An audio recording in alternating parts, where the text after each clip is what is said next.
الله الله الله نور السماوات والأرض. Lantern of light, evolving together.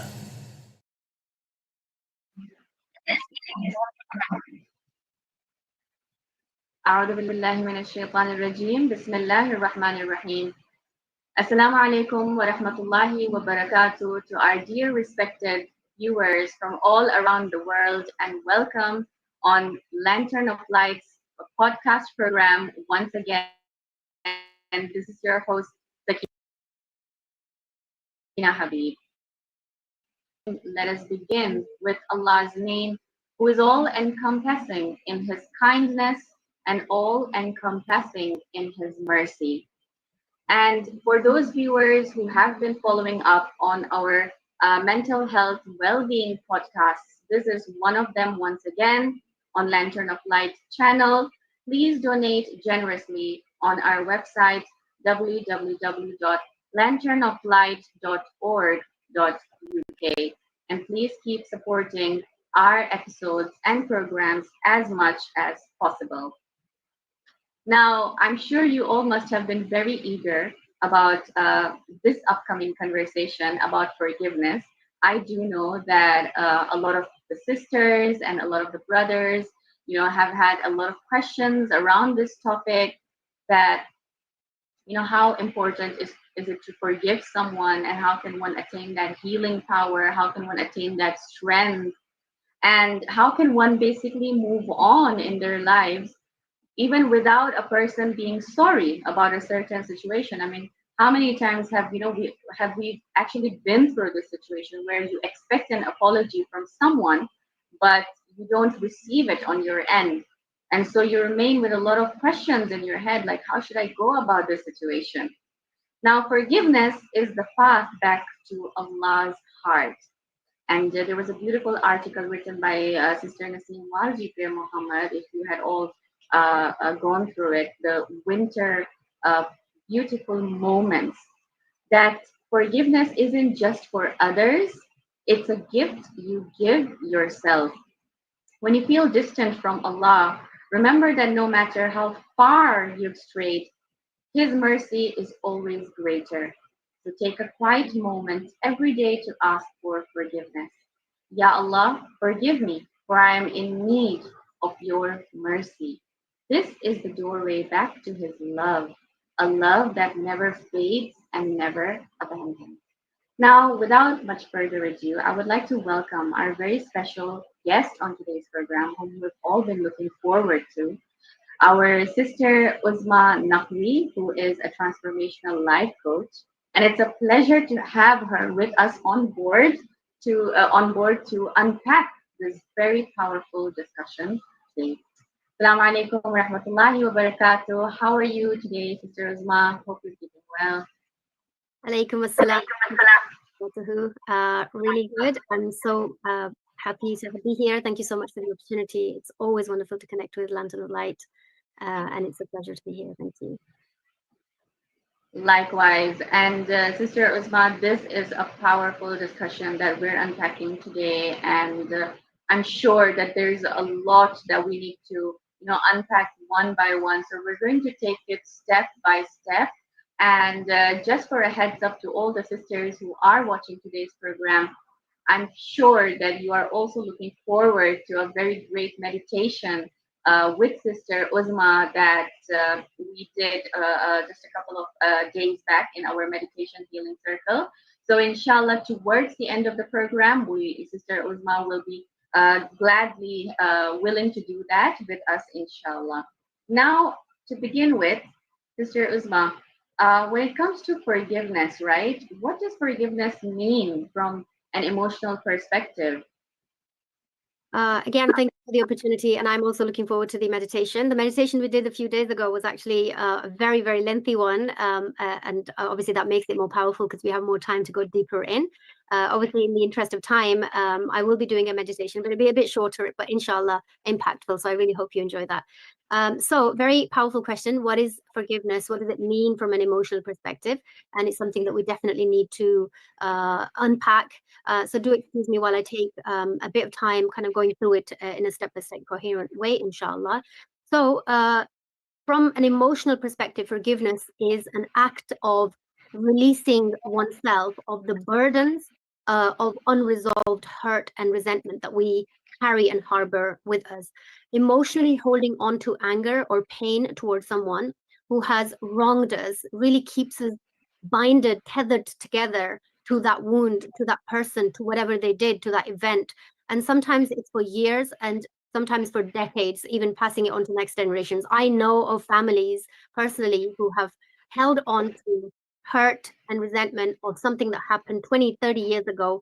And even the next generation that's within that family, they don't speak to the next generation of the other family. And it just goes on and on. That's how powerful that pain can be. And it can just linger if it's left unresolved. Forgiveness then becomes a path of emotional freedom for us to be able to let that go finally.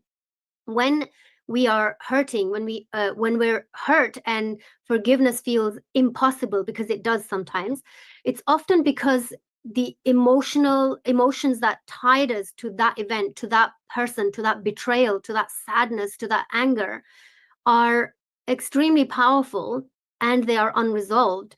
And we may feel that forgiving means letting go of the justice that we deserved or excusing what happened, forgiving that person because, acting as though nothing happened, which creates a lot of resistance. It's like, I don't want to do that. I don't want that person back in my life hurting me, or I don't want them to think they didn't do anything to cause me hurt. But emotionally, forgiveness is less about the other person. It's far, far, far more about your own well-being, your own inner state. And it's about choosing to no longer let the past hurt you or dictate how you feel and dictate the course of your life. And that's a very, very powerful thing. Without forgiveness, we often relive that pain, replaying those memories over and over and over again, and holding on to that resentment really consumes our inner peace. And if you think about how doing something over and over and over again, it kind of gels it even more together. It makes that thing even more powerful in our mind and robs us from our peace in the future. This emotional weight can affect our health, making it harder to ever feel joy and like truly, genuinely feel joy or connection to other people, or that emotional resilience of being able to get over something. So in essence, forgiveness is deeply healing act, allowing us to reclaim our peace and emotional energy from the grip of the past that, holds on to us for so tightly. And I always say forgiveness is like the byproduct of healing. When we go through healing, which inshallah we will talk about, when we go through healing, you naturally are able to forgive. It makes so much logical sense that you are able to let go and forgive. So choosing forgiveness doesn't mean forgetting what happened or excusing what happened or condoning what happened or erasing the past. There is no such thing as forgetting what happened.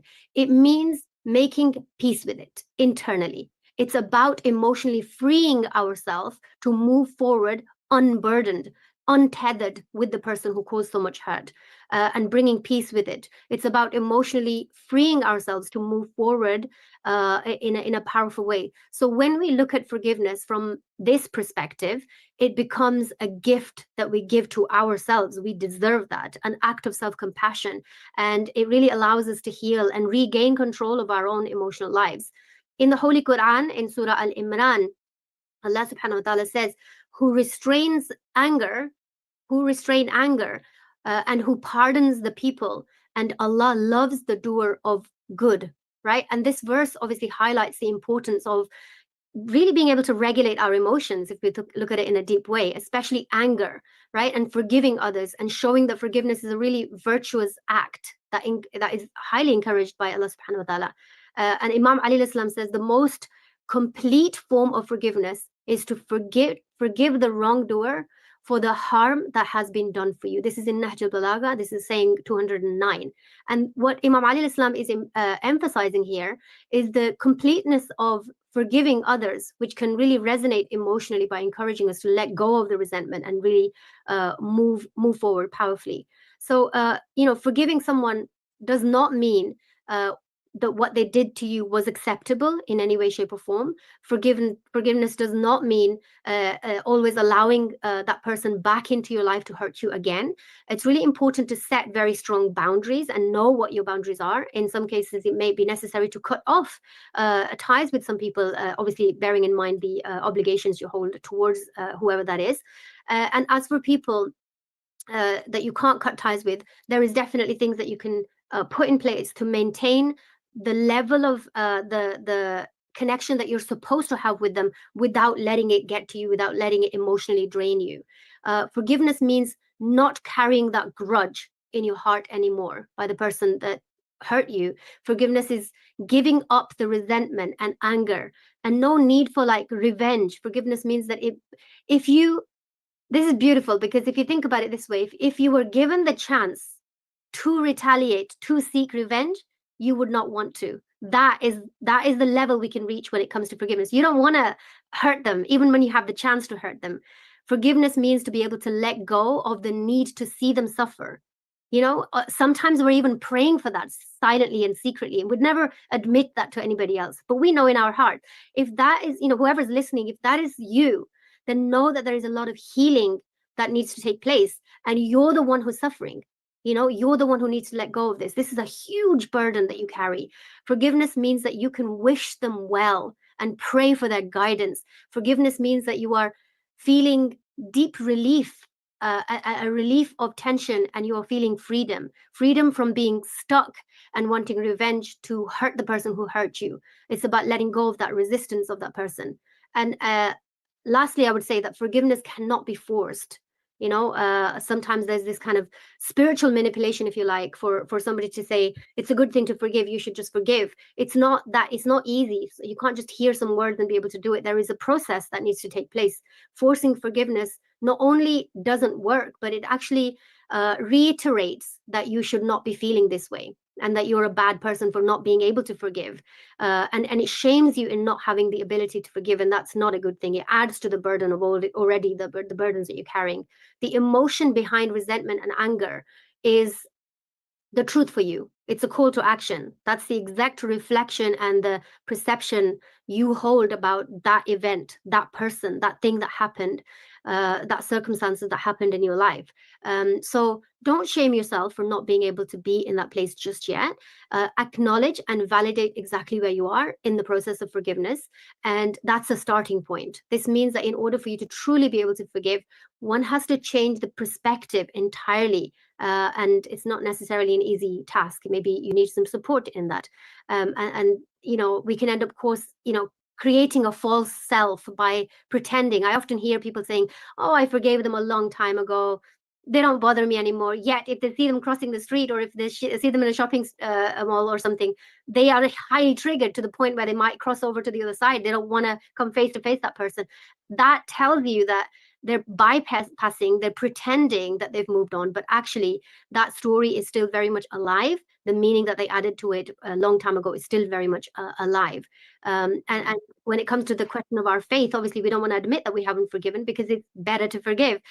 So sometimes we might lie to ourselves, but it's far better to, rather than abandoning yourself even more by lying to yourself and pretending, to come face to face with the truth. I haven't quite got to the stage of that level of forgiveness where I wish them well.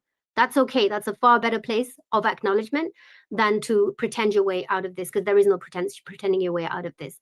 So real healing cannot take place without this truth being revealed, because we are still a vibrational match to whoever is matching that vibration internally. So the first step to forgiveness is to know and admit where you truly are internally in your story of forgiveness. This takes a lot of sincere truthfulness to oneself. True forgiveness happens when all of the different parts of us come moving together forward without resentments, and you feel good about it. And that's another different story of parts, but we have different parts within us. And that's what we're trying to reintegrate with ourselves to make us whole again. Forgiveness is a major part of that. Sorry, that was long-winded, but I hope it makes sense that it's a very deep, step-by-step, systematic approach to be able to do that. Absolutely. And I think that reminds me of a beautiful quote that I was reading the other day, since you mentioned that, it's like you are freeing yourself from that burden, from that weight that you've been holding. That it says that to forgive is to set a prisoner free and discover that the prisoner was you.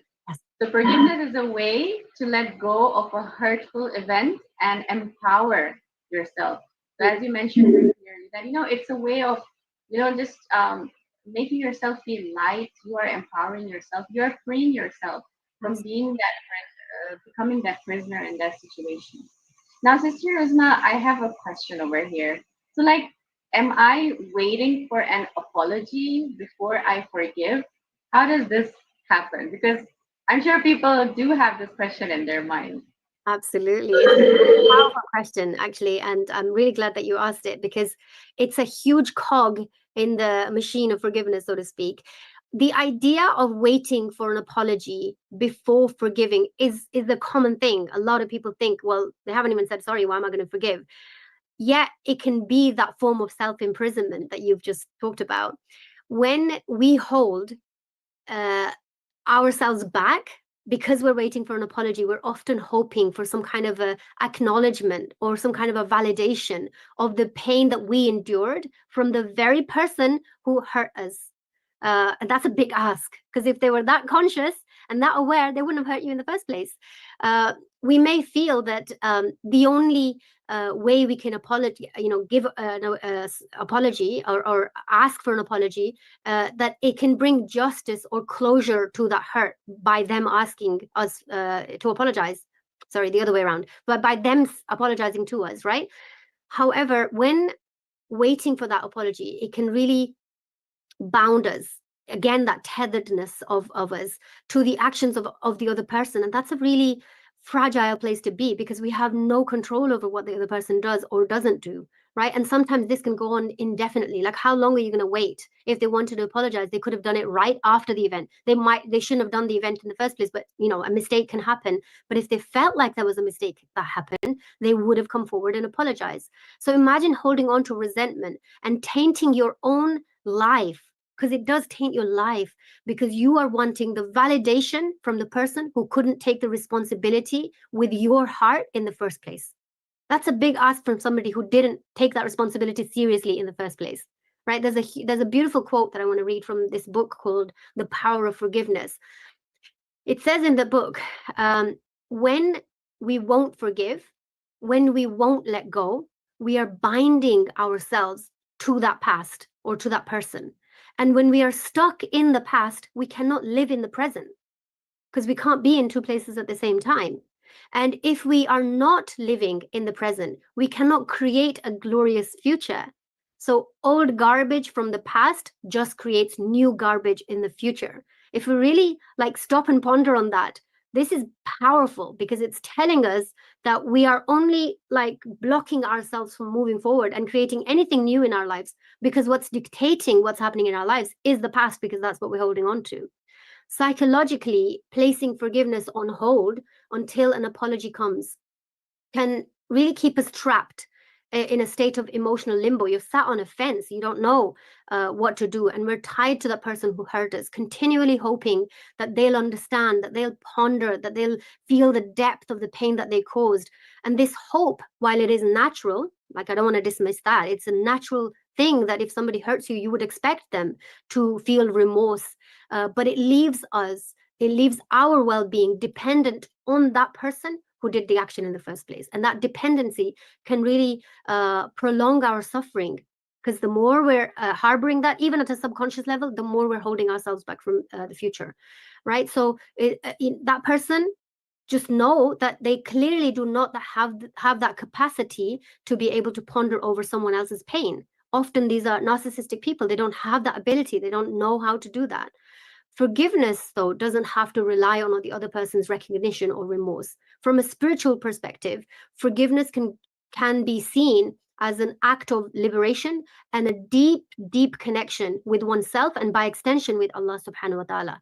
A choice to untangle our emotional state from that person who made the choices to hurt us. And we are using our free will to be able to make the choice to free ourselves, making a decision, a solid decision to be able to let go. This act allows us to step out from the zone of just waiting, for that peace to come from somewhere else, holding an expectation on somebody else that they are the ones who are holding our peace back. Like taking that power back and saying, no, I have the capacity. I'm the one. I have one witness, and he, subhanahu wa ta'ala, is sufficient for me, and there is no need for me to carry on waiting. The need for an apology is in part a desire for justice and closure. That's what we're waiting for, really, for justice to occur or a closure to happen. Yet by forgiving without it is actually truly reclaiming the power, because you've been able to do it without anyone else's input, just with Allah subhanahu wa ta'ala. We're no longer waiting for someone else to come and validate our experience. Instead, we are able to validate our own selves, acknowledge our pain, and choose to release that and heal, and leaving the rest to Allah subhanahu wa ta'ala, right? Morally, forgiveness without an apology doesn't mean that we are condoning what happened. It's about choosing to transcend the hurt, like go above and beyond the hurt and not letting that define us.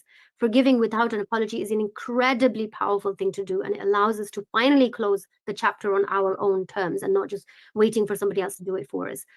In the Holy Quran, Allah subhanahu wa ta'ala says, but if you pardon and overlook and forgive, then indeed Allah is the most forgiving, the most merciful. In Surah 64, chapter verse number 14, right? And so Allah is forgiving, asking us, encouraging us to forgive without being asked, He's reminding us of our own boundless, endless thing that we have inside of us, and His endless mercy that we can tap into. And Imam Ali Islam says, forgive others just like you like Allah subhanahu wa ta'ala to forgive you. And that is very, very powerful. Like are we waiting that, sometimes we make a mistake and we never say astaghfar, yet we have that, natural instinct that Allah is so merciful, He will forgive us. We should be able to do that for others. So you need to realize that forgiveness is not necessarily something you do once. And that's an important factor. It's something that might need to be done over and over and over again. It's something that you have to, until you create that inner shift, you might have to continue doing. And you may find that inner shift, that you have to go back and clear some residual things, even if you're in the process of fixing that. So there's many layers to it, but you should definitely start the journey without receiving that apology that you're waiting for so many years. A beautiful point that you've highlighted also, as you connected that, on the day of judgment, how each of us will be like waiting and yearning for that mercy from God, right? So just imagine how important this, attribute is basically. So again, forgiveness is the attribute of the strong, and forgiveness is a strength that allows people to move forward in life. Now, I know that you were also talking about holding on to strong feelings, holding on to resentment. So how does holding on to resentment affect my life? Oh gosh, in such a deep and such a profound way. It's quite shocking, and a lot of people don't even realize how much it affects them, because it's very subconscious how it affects us, and even our decision making and everything. Holding on to resentment can have such a huge but subtle effect on nearly every aspect of our lives, both internally and externally. Resentment is like a slow burning fire inside of ourselves. It occupies our mental and our emotional energy. Like that's what you're trading for not being able to let go or holding on to that resentment, right? That energy that could otherwise be used for growth, to be used for joy and connection and rebuilding your trust with Allah subhanahu wa ta'ala and all sorts of things. And psychologically, when we harbor resentments, we are continually and reinforcing the negative experience that we've had, replaying it in our minds, renewing the hurt each time, because remember, the mind doesn't know whether that event is reoccurring or we're just thinking about it. For as far as the mind is concerned, that event keeps happening over and over again. So think of the hurt you're causing yourself each time you're giving that person, that event, the free space in your mind and using up your energy. This habit really keeps us from emotionally freeing ourselves, but emotionally tying us to that past, hindering our ability to fully experience the present. I've heard stories of people say, yeah, I've forgiven a long time ago. But like I said, when they see them, they are hugely triggered. And that shows us that we've not let go of the resentment. Resentment can also seep into our other relationships, our new relationships, often without even realizing it. We think we're over somebody, and then, the new people that have entered in our lives, they are the ones who are, on the receiving end of, damaging that relationship. When we're holding on to our unresolved pain and anger, it becomes almost like the lens that we view everybody and every experience with. And we may become more guarded, we're more defensive, we are less trusting, we're quick to anger, because it's all defensiveness. It's all trying to protect us from what happened previously because we haven't resolved it, right? So it's really hard to form new healthy relationships without being able to let go of the resentment, without resolving whatever we've been carrying, and we're shielding ourselves because we are feeling vulnerable. We don't want to feel those feelings again, right? So, on a physical level, unresolved resentment can have significant consequences as well. There are many studies that show chronic anger and resentment can really lead to elevated levels of stress, and it contributes to our blood pressure. It becomes really high. It weakens our immunity. Other stress related health problems that can occur, sometimes really critical health problems that can occur just by holding on to anger. So it's not just about feeling free. It's actually physically you're affecting yourself as well. Your body is being affected by it, right? And think about it from a spiritual perspective as well. Holding on to resentment is the same as carrying the emotional weight that ultimately only harms you. It harms your relationship with Allah subhanahu wa ta'ala, right? So we think we're punishing the other person by not letting go and not forgiving them, but that affects us far more than it does them. And then the other tragedy of all of this is that this is a cycle of pain in our hearts that we harbor, and then we pass it on to our new generations. And that's a really, really sad thing. So in choosing to let go of that resentment, we're actually choosing freedom, love, and connection, and deep spiritual upliftment. We're releasing ourselves from the past and making room for peace and acceptance and joy. And Allah subhanahu wa ta'ala says in the Holy Quran, in Surah Al-Ma'idah, He says that, and let not hatred of any people prevent you from being just. Be just.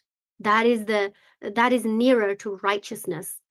That's so beautiful. That don't let that hatred inside of you prevent you from being just. Sometimes you have options. I can give you examples of people that I know where women, for example, they've been through a divorce and they have the option in this system, in the Western system, they have the ability to take the children away from the father, for example. They can. There are so many things they can do, and then they can remove, and that's a really painful thing, right? For the man to, he's divorced the woman and she's seeking revenge, so she's saying, well, you're never going to see the children again. But it's unjust. Like, it's not the right thing to do. And for a woman to be able to overcome that and do the right thing is letting go of the hurt, is being able to do the right thing regardless. Even if she has the opportunity to be able to act upon that, she won't do it. And lastly, Imam Zain al-Abidin al-Islam says, avoid grudges, for they are destructive. Such a small little line, but it says so much. He's cautioning us against holding grudges and reminding us that it damages our spiritual and mental health, well-being. So it's very important to understand that this is not something that we should be doing. That was a beautiful one that you shared. That, as you said, something simple but very impactful and effective. That don't hold grudges. I hope we can really, take these practical lessons into our life, because, as you said, sometimes people, do things out of revenge. But now again, there's something beautiful that I want to read out. Again, a beautiful quote, that forgiveness is the sweetest revenge. Forgiveness can be a way to get revenge on those who have offended you. Now, this might sound a bit like, okay, it might sound a bit controversial, but if you think about it, when you're forgiving someone, you're not harming them and you're just wishing well for them. And, you just want things to go smooth now. So why not just forgive and let go? Absolutely. Now, there's a question, though, that pops up here again. And that is that who am I ultimately hurting by not forgiving? If I Yeah. don't forgive someone, who am I actually hurting over here? We think that we're hurting the other person by not forgiving them. Is Yeah. that really true? Yes or no? To what extent? Yeah, the beautiful question. And I think subtly we've been answering this throughout, but it's really important to directly answer this question because often, we don't think about it in that way. So thank you for asking that. When we hold on to unforgiveness, we may believe that somehow it protects us, right? That it holds the other person accountable because we're resistant to forgiving. But ultimately, the person we're hurting the most is always going to be ourselves. Unforgiveness is like carrying this heavy, heavy stone everywhere we go on our backs. It weighs us down, it drains our energy, it limits our capacity, and it robs us from our joy and our peace. These are essential things to carry on living a normal life. And psychologically, holding on to hurt, anger, and resentment, it embeds these emotions deep within. And it creates this inner tension and affects us on a mental level. If you think about it as well on a spiritual level, it's the playground for shaitan. When we feel those feelings on the inside, that is exactly the position that shaitan wants us to be. Look at the way he treated you. Are you really gonna, wish him well? Are you really gonna pray for this person? Like being able to stand in Salatul Layl and put your hands up and have that person in the list of 40, the person who hurt you the most, shows the level of spiritual growth that you're being able to do that. The person who wronged you, that you've moved on from that so much that you actually are able to put your hands up and use their name to ask Allah to give them hidayah, for them to be able to move forward. So they remain unaffected largely, whether you forgive or you don't forgive. Sometimes they don't even know about it, that you're holding this kind of resentment. They don't even know that you're burdening yourself, you're killing your inner peace for somebody who already hurt you, and they're continuously hurting you day-to-day basis. They're hurting your new relationships. They're hurting every aspect, tainting every aspect of your lives. They don't even know about it. They're carrying on with their lives. It amplifies over time. I wish I could emphasize it in a words that it really, the penny drops for you, that this is bad for you. Emotionally unforgiveness blocks our ability to fully connect with ourselves and definitely with other people as well. And it's bitterness. It causes a really closed off personality because we're trying to protect ourselves so we won't trust anybody new that comes into our lives. And it just makes every experience so much more difficult in our lives. And again, we're protecting ourselves from future hurt, but actually we're creating barriers and preventing ourselves from meaningful connections in the future. And that in turn leaves us isolated. And so we're feeling hurt because that person hurt us. We're feeling resentful because that person, we can't let go of it. We can't forgive them. And then we're feeling isolated and lonely because we won't allow new people to come in or build better relationships onto them. And then not to mention the stress and the tension of that unresolved pain. It contributes to the chronic stress, poor sleep, weakened immune system, and all sorts of things that we've talked about all through already. So your mind and body connection is hugely powerful, and unforgiveness really fuels that cycle of stress. It wears your body down over time, and ultimately, spiritually and morally, it robs you. It withholding forgiveness really hinders our growth, our genuine and authentic connection to Allah subhanahu wa ta'ala, our inner peace. And by not forgiving, we allow that person's actions to define how much they can limit us. Look at the power we give to somebody else. They are the ones dictating that we can't have a relationship with God. We can't have a new relationship with someone new. We can't have the better, enhance our relationship with the people who are already in our lives. In every way, we're the ones that are hindering our own lives, and they're just living their carefree. And often we're resentful for that they're being able to live a good life, and we're here, like, all caught up in the mess.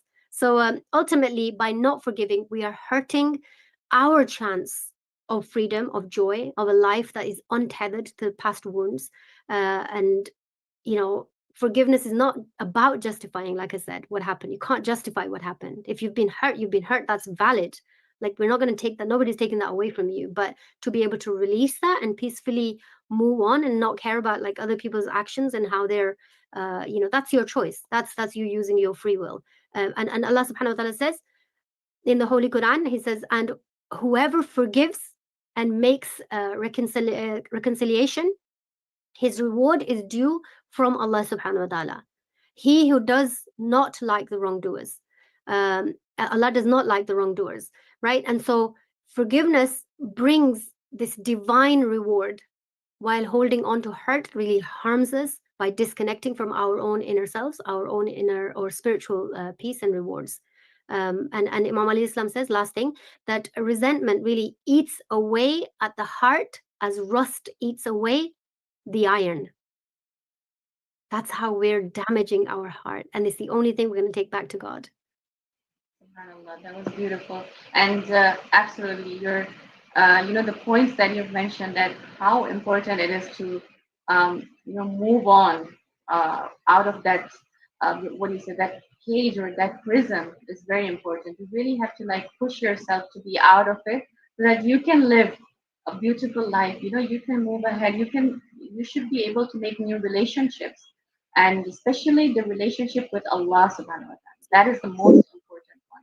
So yes, for now, Sister Uzma, I think let us keep the audience a little more in, let's say, in a wait, because we do have a lot more questions that still need to be unpacked.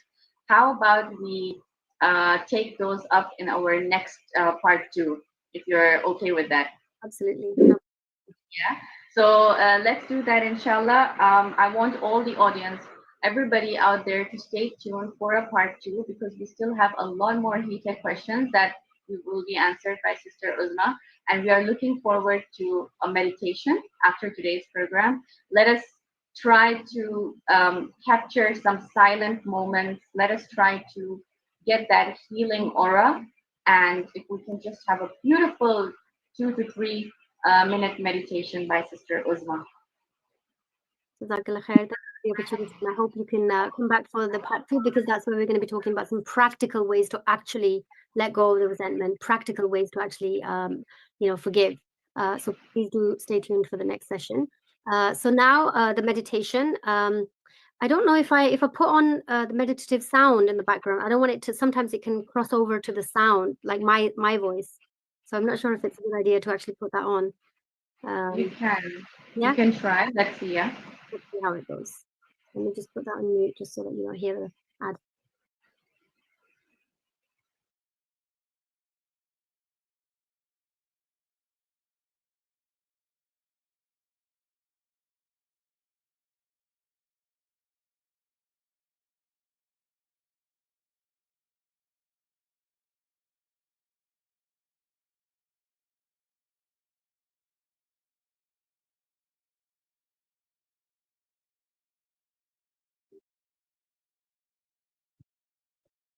Okay. I hope you can hear me. Can you hear me okay? Yes, I can hear you now. Yes. So let's just take about 5 minutes, inshallah, into this guided meditation. And this guided meditation is basically for you to be able to scan your bodies and see if you are holding on to any resentment, see if there is anything. And we want to be able to connect to the love aspect, because as I mentioned earlier, there are parts within us holding both. So we're going to tap into the one that holds love and kindness, inshallah. So start by taking a deep breath and closing your eyes. So take a breath in through your nose and out through your mouth. Relax your hands, shoulders, drop your shoulders, straighten your spine. Take a deep breath into your belly to ground you into this very moment.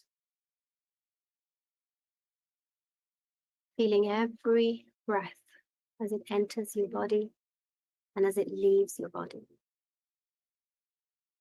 Feel the air that is alive around you, the air that you are breathing in right now. Follow the calming breath and the soothing breath. This breath that connects the mind and the body.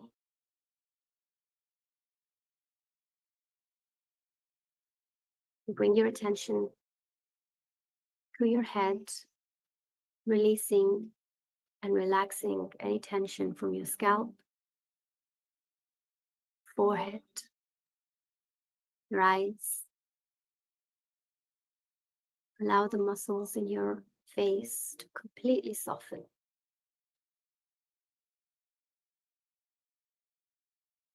Focus on your neck and your shoulders, noting any sensations that you carry. Bringing awareness to your arms and wrists, hands, palms, fingers. Observing any sensations that arise on the surface of your skin and deep within. Now scan your back and notice any intensity. Direct your breath to any area of your body that is tense to allow the area to soften. Feel into your belly, observing the rise and the fall, rise and the fall. Scan your pelvic and hip, moving all down your legs, relaxing every muscle as you go along, letting them relax and soften. Now settle into this beautiful stillness that comes from observing your body part by part.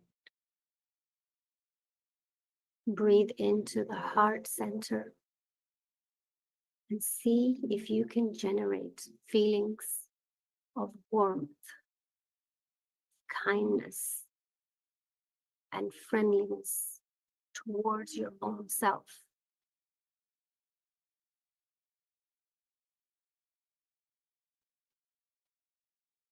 Fusing your body with feelings of nurturing feelings like love and acceptance, compassion. Allow this warmth to flood through your body. In every vein where blood flows, this warmth is flowing within it. Now envision someone you have affectionate feelings towards. Someone who makes you feel loved, someone you love very much. Someone who makes you feel warm. And their loving presence makes you happy the moment you think about them. Might be your spouse, might be a child, might be a grandparent or a parent, friend. Picture them.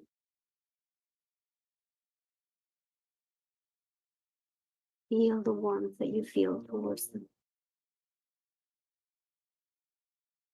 Once you get the feeling of love and presence, extend this love and kindness to them.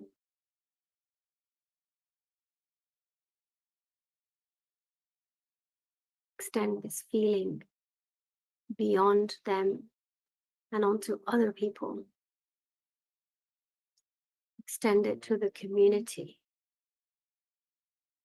Extend it to the people in all directions, all around the world, especially those who are hurting right now, who are suffering right now. They are in need of this love and compassion and warmth. You are chosen to give them this warmth, this love, this kindness. This energy is transferring from you all around the world. And now think of the people that you seem to not be able to forgive. Allow yourself to let this warmth go towards them. Notice how it feels to open up your heart, to feel this love and kindness, to share these warm feelings with yourself and others. Keep feeling this feeling. This is yours. You have the power to create this anytime you wish.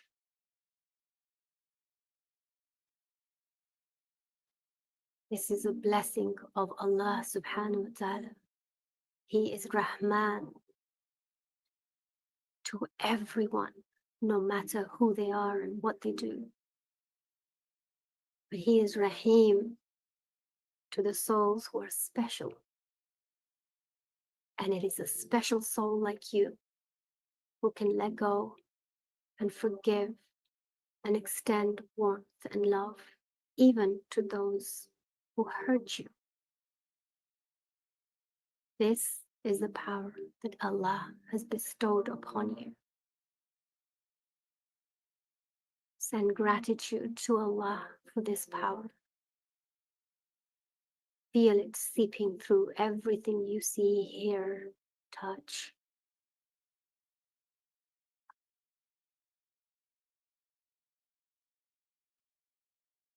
You can come to this place of warmth anytime you wish.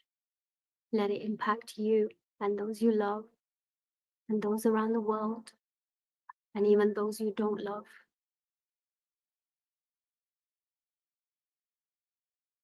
Take another deep breath. Wriggle your toes and fingers, and slowly and gently open your eyes. Come back to the moment you're in.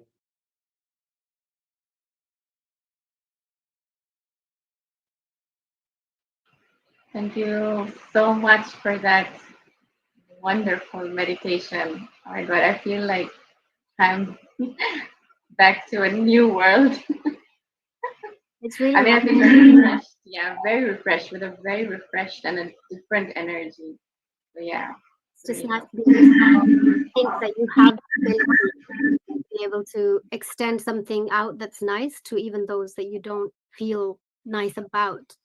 And it's a tiny little opening. It's not the entire forgiveness, but it's a tiny little opening that you're able to do this energetically. And it doesn't harm you. It actually makes you feel good. It makes you feel warmer. It does, for sure, for sure. Thank you so much, Sister Uzma, for today's wonderful, insightful conversation, discussion, and a lot of points that we can literally take and add into our, bucket of bliss and our bucket of blessings and barakah, and how we can open our hearts to forgiving people. To all our viewers, please stay tuned for our next part 2 program, where we'll be covering the practical ways, as Sister Uzma has said, on how to forgive. So inshallah, we'll catch you up in the next part 2. Inshallah, please stay tuned. This is your host, Sakeena Habib. Jazakumullahu khairan. Wassalamu alaikum wa rahmatullahi wa barakatuh.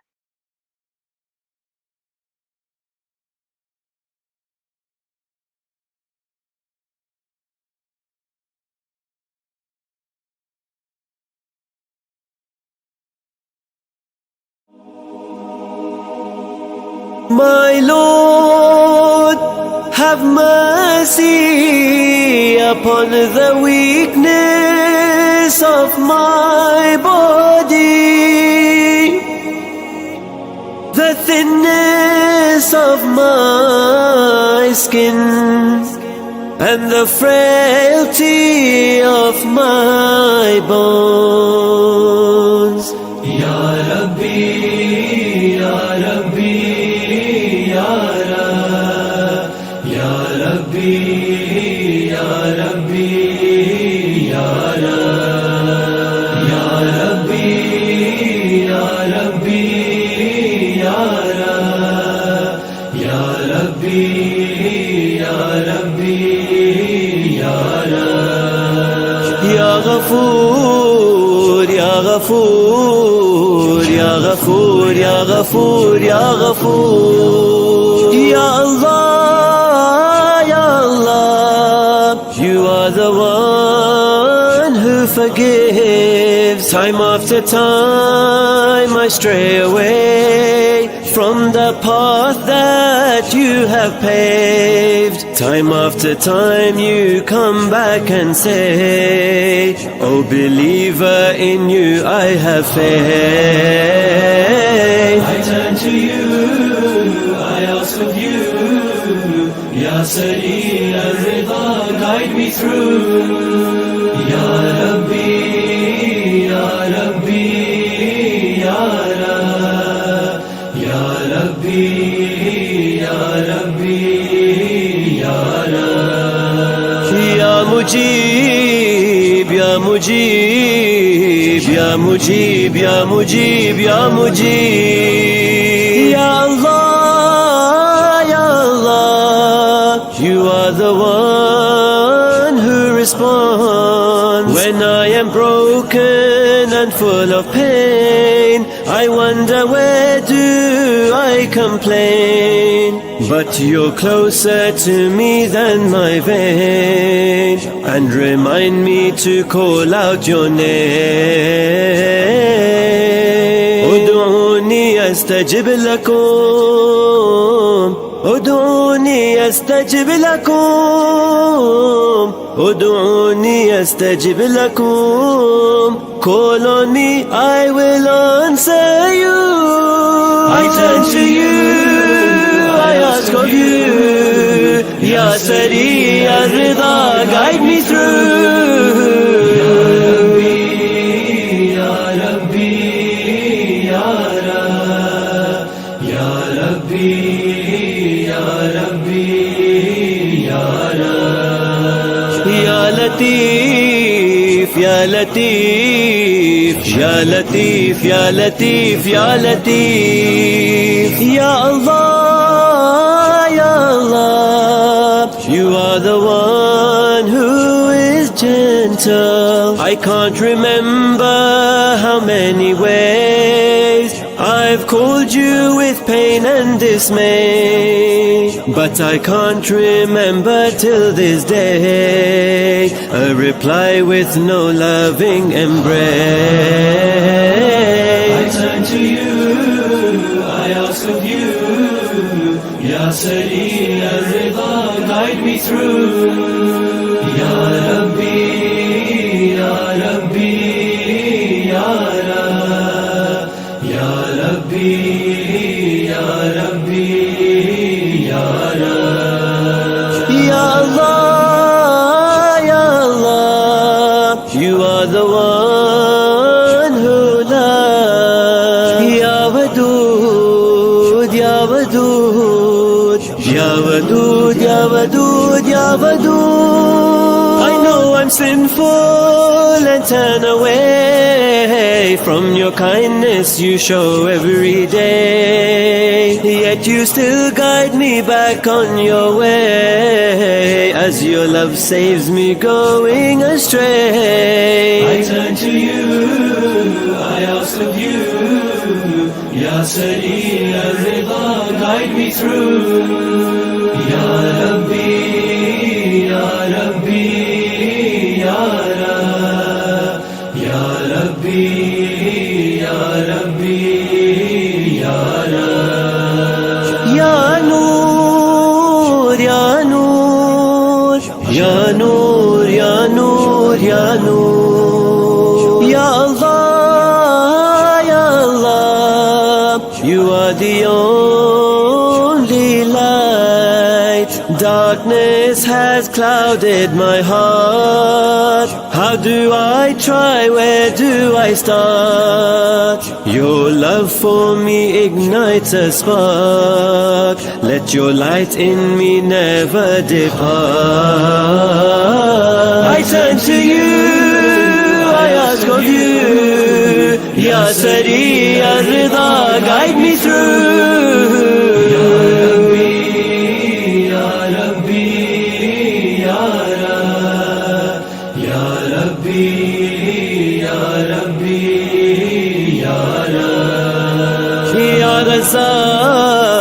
Ya Razak, Ya Razak, Ya Razak, Ya Razak. Ya Allah, Ya Allah, you are the one who provides. Without your rizq, we have nothing. The Quran's words are so telling. We only give from your provision.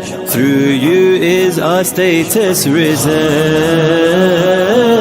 I turn to you, I ask of you, Ya Sari Ya Rida, guide me through. Ya Rabbi, Ya Rabbi, Ya Rab, Ya Rabbi, Ya Rabbi, Ya Rab. Ya Hadi, Ya Hadi, Ya Hadi, Ya Hadi.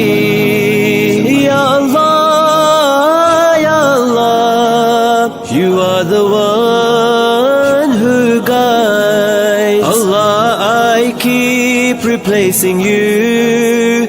Now it's hard to tell false from true, but with your guidance as our cue, I know now I can start anew. I turn to you, I ask of you, Ya Sari Ya Rida, guide me through. Ya Rabbi.